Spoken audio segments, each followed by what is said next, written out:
Salut à toutes et à tous, je vous retrouve aujourd'hui pour vous faire le bilan de la semaine 8 avec Croque Kilo. Donc tout d'abord, petite parenthèse, je ne suis pas dans ma chambre comme habituellement pour vous filmer les vidéos parce qu'ils font la toiture juste au-dessus et donc ça fait pas mal de bazar niveau bruit. Donc du coup je me suis dit que j'allais me mettre par terre à peu près entre deux fenêtres pour avoir un peu de lumière. Et que voilà, ça serait comme ça pour cette fois, donc je suis désolée pour la qualité de la vidéo qui va être sûrement pas terrible, mais bon. Je vous avais quitté la semaine dernière avec un poids de 58,7 kg. J'avais repris 2 kg par rapport à la semaine juste avant. Mais voilà, ça m'avait pas frustré plus que ça. Voilà. Voilà. Mais voilà, cette semaine, avec mon travail, en fait, j'ai été assez stressée parce que mon poste change un petit peu et j'avais pas mal de choses à faire, à réorganiser et tout, et c'était vraiment très stressant. Donc j'ai très mal dormi la semaine dernière et j'étais pas très motivée. Enfin, je prenais pas le temps de m'organiser comme je fais d'habitude pour Croque Kilo. Parce que là, clairement, j'avais autre chose à penser. Donc voilà, j'ai fait cette semaine un petit peu, pas à l'arrache, mais parce que j'ai fait des recettes à peu près saines, mais j'ai pas suivi à la lettre ce qui était inscrit sur mon programme. Mais voilà, j'ai quand même perdu, donc je suis contente parce que en fait, même si j'ai pas suivi exactement les repas qui m'étaient demandés, j'ai quand même fait des recettes beaucoup plus saines que ce que j'aurais fait avant, dans des proportions beaucoup plus raisonnables. Parce que par exemple, j'ai fait, je sais plus, du riz ou des pâtes aux légumes. Et voilà, j'avais pas mis beaucoup de pâtes dans mon assiette. Enfin, c'est des choses que avant pour moi étaient. Déjà, j'aurais jamais fait des pâtes aux légumes.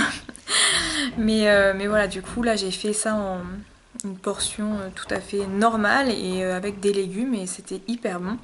Donc voilà, j'ai fait des petites choses comme ça en fait, sans suivre mon programme exactement comme il fallait, mais en mettant en application en fait les principes que j'ai découverts en faisant Croque Kilo en fait. Donc voilà. Tout ça pour vous dire que je me suis pesée donc tout à l'heure et je fais 58,2. Donc j'ai perdu 500 grammes cette semaine. Même en faisant du coup quelques écarts parce que j'ai mangé de la glace Ben & Jerry cette semaine. Et si vous êtes une grosse fan comme moi de Cookie Doug, vous n'êtes pas sans savoir que c'est extrêmement calorique comme glace. C'est hyper bon, mais mon dieu, quand vous regardez l'étiquette, c'est horrible quoi. Donc voilà, j'avais un peu peur en fait de ne même pas perdre mes 200 grammes et de plutôt prendre du poids. Mais finalement, j'ai quand même perdu 500 grammes et du coup, je suis plutôt contente. Je pense que le fait aussi que voilà, j'ai le reste de la semaine plutôt fait attention quand même un peu à ce que je mangeais, à pas manger des choses trop grasses. Du coup, ça a un peu compensé et j'ai quand même perdu. Donc voilà, je suis très contente, plutôt satisfaite. Et puis c'est tout.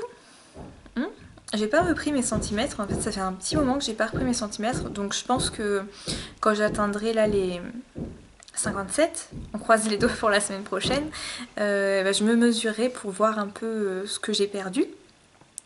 Et puis voilà, donc de toute façon,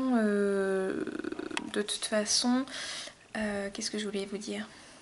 Oui, de toute façon, il faut surtout pas que je reprenne de poids, parce que là j'ai reçu ma robe pour le mariage en fait de ma belle-sœur au mois de juillet. Donc ce pourquoi je me suis lancée dans Croque Kilo. Et là elle me va mais pile poil.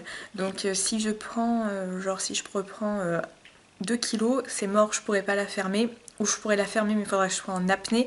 Donc c'est pas possible autrement. Il faut que je perde encore un peu pour être un peu plus à l'aise dedans. Mais sinon elle me va pile poil. Donc voilà, je me dis que mon objectif premier est atteint parce que je serai bien dans ma robe, mais si je pouvais perdre un peu plus, ça serait encore mieux. Et voilà. Donc c'est cool de voir un peu son objectif qui se rapproche parce que là mon objectif c'est 54-55 kg et je me dis que j'ai déjà perdu 2 kg 3 en 2 mois, donc ça va pas vite mais moi ça me convient tout à fait, donc doucement mais sûrement. Voilà pour ça, bah, c'est tout. J'espère que si vous faites un rééquilibrage alimentaire ou un régime, ça se passe bien pour vous. Je voulais aussi bah, voilà, vous dire que même si vous ne suivez pas tout le temps exactement votre régime et votre équilibrage alimentaire, bah, c'est pas la peine d'en faire tout un flanc parce que vous voyez, enfin, le but en fait pour moi de faire ce genre de choses, c'est surtout d'adopter des bonnes habitudes alimentaires. Donc même s'il y a une semaine où vous faites n'importe quoi parce que bah, vous en avez marre, vous craquez, bah, c'est pas grave, vous reprendrez la semaine d'après. Et puis si une fois bah, vous avez envie de manger un truc bien plus gras que d'habitude, bah, c'est pas grave, le lendemain vous mangerez un peu plus sainement. Enfin, faut pas que vous vous frustriez pour rien quoi, parce que c'est ça qui va vous gâcher votre motivation en fait. Et voilà. C'est voilà, c'est pas parce que vous avez pas une perte fulgurante non plus, comme d'autres filles, qu'il faut que vous pensiez que vous y arriviez pas, ou de choses comme ça, parce que tout le monde avance à son rythme, et ce qui compte c'est que vous soyez bien, et puis quand vous aurez perdu, même si vous mettez 1 an de plus que la voisine, bah, vous aurez quand même réussi, et vous serez fiers de vous, donc voilà. C'était le petit message de soutien à toutes celles qui peuvent se décourager. Donc bah, c'est tout cette fois. Je vais vous laisser, je vais aller promener Milka parce qu'elle commence à s'impatienter. Et on se retrouve du coup la semaine prochaine pour le bilan de la semaine 9 qui j'espère annoncera les 57. Voilà, je vous embrasse toutes et tous et je vous dis à bientôt.